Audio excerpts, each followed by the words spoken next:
Good day, gentlemen. Oh. Don't do anything stupid. Nobody gets shot. Act like fools, and the pair of you will be dead within a minute. Now, what are your names? Jenkins and Milliken. Well, Mr. Jenkins and Mr. Milliken, throw your guns to the ground and get on down here. That's it. Very glad to meet you. It's not worth being rash. You boys get paid a salary. You get that salary whether these people escape or not. Your wives presumably want you alive. Let them out. Now, please. Okay. You all run away. Aside from you. Try to stay out of trouble. This is a stroke of good fortune for all of you. Use it. Now, Mr. Jenkins and Mr. Milliken, be so kind as to quickly run away before somebody gets shot entirely unnecessarily. Go on, don't look back. Mr. Wendt, I believe it was $50 we agreed on. It was. Here's 50 each. Each? Yes. Now get out of here, both of you. My employer and I appreciate your professionalism. All we did was stand there and look tough. And you did it fantastically well. Good day, gentlemen. Now, sir, how about you pick up these guns, and we move out? My mistress is waiting for us.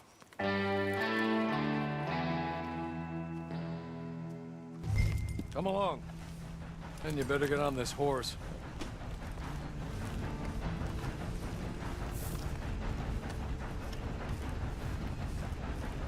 It's not much of an animal, but they haven't got far to ride.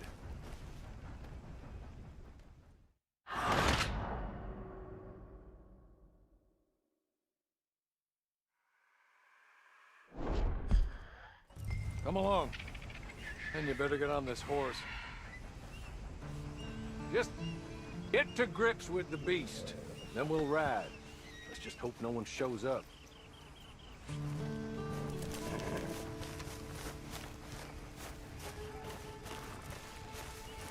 It's not much of an animal, but they haven't got far to ride. I'm sorry, but I'm gonna need you to come with me. Ready? Wonderful. I hope you'll forgive the secrecy. My employer particularly values discretion. My name is Mr. Horley, by the way. 6 months at Sisika Penitentiary, awaiting a hanging for a murder you did not commit. Must have felt a whole lot longer, my friend. You still seem strong, though. I mean, doesn't look like breaking all those rocks has left you entirely broken, in body or in spirit. I hope I'm right about that. Rounding you folks up, and those sham trials, they were a disgrace. Made a mockery of the rule of law. Still can't quite believe they got away with it. There's others convicted when you were, came out breathing fire. Maybe you're like that too. Guess we'll see. He's just up here. There's the camp. Get your horse.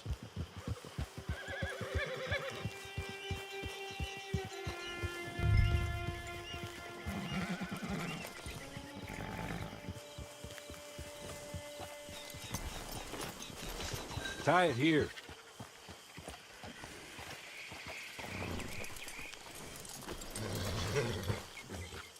This way.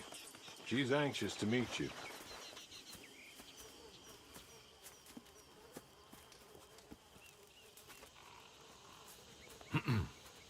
Madam, we're back. Hello. Jessica Leclerc, how do you do? What did you tell him? Nothing, as we discussed. Thank you, Horley. I do hope we haven't inconvenienced you dreadfully. But seeing as you were due to be hanged in a week, I'm sure you don't object too strongly. I know you're innocent. Well, not perhaps exactly innocent, but not guilty of what you were accused. I know you and those who were with you that died were little more than patsies, and that you were set up by one of 3 men or a woman, possibly by all of them. I can't be sure, but that is all I know so far. And one of these people also made Mrs. Leclerc a widow. And I will avenge my husband's death, so help me God. But I will not avenge it upon them who did not cause it, or caused it unwittingly. Anyway, I'm sure this is all a touch confusing and melodramatic. Where are my manners? Hawley, please show our guests to their tent and give them some fresh clothes to put on. Very good, madam. Then serve us both a little refreshment. Certainly, madam. This way. You'll find a change of clothes in there, alongside a few other items you might need, a lasso, a knife, and a lantern, I believe.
That looks more comfortable.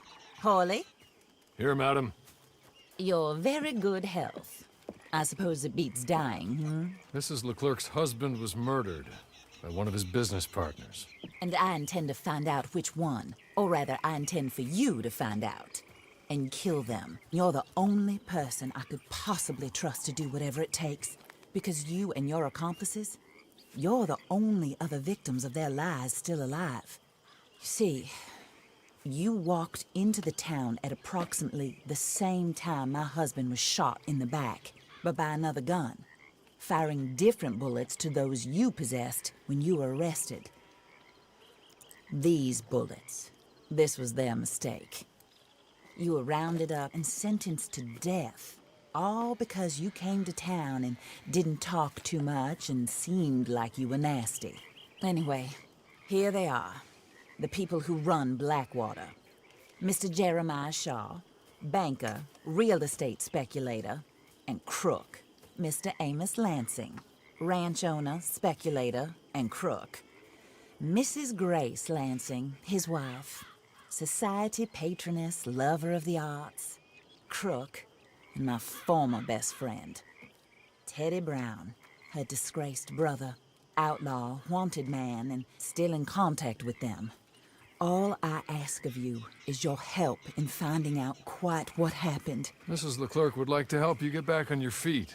Get back to work. Whatever your work may be, I don't judge. You want to rob? Rob. You want to save innocent folk? Do that as well. But you need me just as much as I need you. I think we all understand each other. I hope we do. Good. I look forward to rewarding you for killing those who made me a widow. My husband was a true believer in this country and in the West. He was killed for greed. Foul greed when there's quite enough for everybody. I don't care what your scruples are as to killing. I will take the full burden of that sin upon my shoulders. Goodbye, for now. Then Hawley, go introduce him to nice Mr. Cripps. I think you'll like Cripps well enough. He's long past his prime, of course, but he hasn't gone entirely crazy just yet. And he will help you, better than most of his ilk. Cripps! Get up! Hello, partner. Harley. This is your new boss. Oh, pleased to meet you, partner. J.B. Cripps at your service. We'll pay to get your camp established. Mrs. Leclerc is a generous benefactor. And, where are we headed?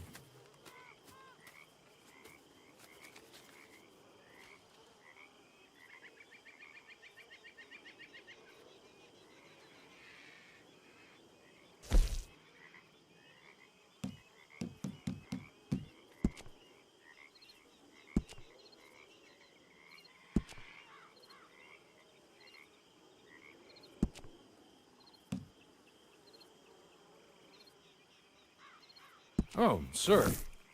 While Cripps is establishing your camp, perhaps you can go to the station and see the clerk, then head to see Clay Davies.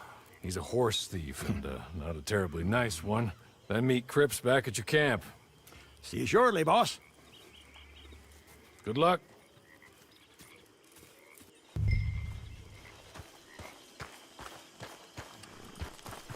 The sooner you do it, the sooner we'll leave you to your own devices.